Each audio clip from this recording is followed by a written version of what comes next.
ഈശ്വരൻ എന്ന മഹാഗുരു. പുഷ്പം എത്രയൊക്കെ വർണ്ണപ്പകിട്ടുള്ളതായിരുന്നാലും അതിനൊരു സുഗന്ധവുമില്ലെങ്കിൽ അതിനെ ആർക്ക് വേണം? വെറും കടലാസ് പൂ പോലെ മറ്റൊന്ന്. അതുപോലെ വിദ്യയെ വിദ്യയാക്കുന്നതും പൂർണ്ണമാക്കുന്നതും ഗുരുത്വമാണ്, വിനയമാണ്. ആരാണ് ഗുരു? ഗു ശബ്ദം അന്ധകാരം, താൻ രു ശബ്ദം തന്നിരോധകം. ഗു എന്നാൽ ഇരുട്ട്, രു എന്നാൽ ആ ഇരുട്ടിനെ തടയുന്ന സിദ്ധി. നമ്മളിലേക്ക് കടന്നു കയറുന്ന ഇരുട്ടിനെ, അജ്ഞാനത്തിനെ തടയുന്നവനാരോ, നിറയെ പ്രകാശം നിറയ്ക്കുന്നവനാരോ, ആ ധന്യ ആത്മാവാണ് ഗുരു.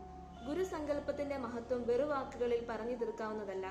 ഗുരുസാഗരം എന്ന വാക്ക് നോക്കുക. അറിവിന്റെ മഹാസമുദ്രം തന്നെയാണ് ഗുരു, അഥവാ അങ്ങനെ ആയിരിക്കണം. ഗുരുസങ്കല്പം തികച്ചും ഭാരതീയമാണ്. ഭാരതത്തിൽ മാത്രമേ ഗുരുശിഷ്യ ബന്ധത്തിന്റെ ആഴവും പവിത്രതയും നമുക്ക് കാണാനാകൂ. പാശ്ചാത്യ സങ്കല്പങ്ങളിൽ ഗുരു ഇല്ല, ടീച്ചർ മാത്രമേ ഉള്ളൂ. ഗ്രന്ഥത്തിൽ കണ്ടത് തന്നലാവും വിധം വിശദീകരിച്ച് പറഞ്ഞു കൊടുക്കുന്നതോടെ ടീച്ചർക്ക് രംഗമൊഴിയാം. അതല്ല ഗുരുവിന്റെ സ്ഥിതി. ഗുരു ഒരു നിത്യമായ സ്വാധീനവും സത്യമായ പ്രകാശവുമാകുന്നു. വിദ്യ അർജിച്ചു വരുന്ന അർഹനായ ശിഷ്യനെ പുത്രഭാവേനെ സ്വീകരിച്ച് ഒപ്പം നിർത്തി ജീവിതം എന്ന വിശിഷ്ടമായ കല പഠിപ്പിക്കുന്ന മഹത്വമാണത്. ഗുരുനിയോഗം, ഗുരുപ്രസാദം, ഗുരുകടാക്ഷം എന്നൊക്കെ വിദ്വാൻമാർ ഇന്നും അനുസ്മരിക്കുന്നത് നിങ്ങൾ കേട്ടിട്ടുണ്ടാവും. അതെ, ഗുരുവാണ് നമ്മെ നാം ആക്കുന്നത്. ആ ഗുരുവിന് ഉണ്ടാകുമല്ലോ ഒരു ഗുരു. ആരാണത്? എല്ലാം അറിയുന്ന സർവജ്ഞനായ ഈശ്വരൻ തന്നെ. ആകയാൽ ആ ഈശ്വരന് മുന്നിൽ തല കുനിക്കുക. എങ്കിലേ വിദ്യ ഫലിക്കൂ.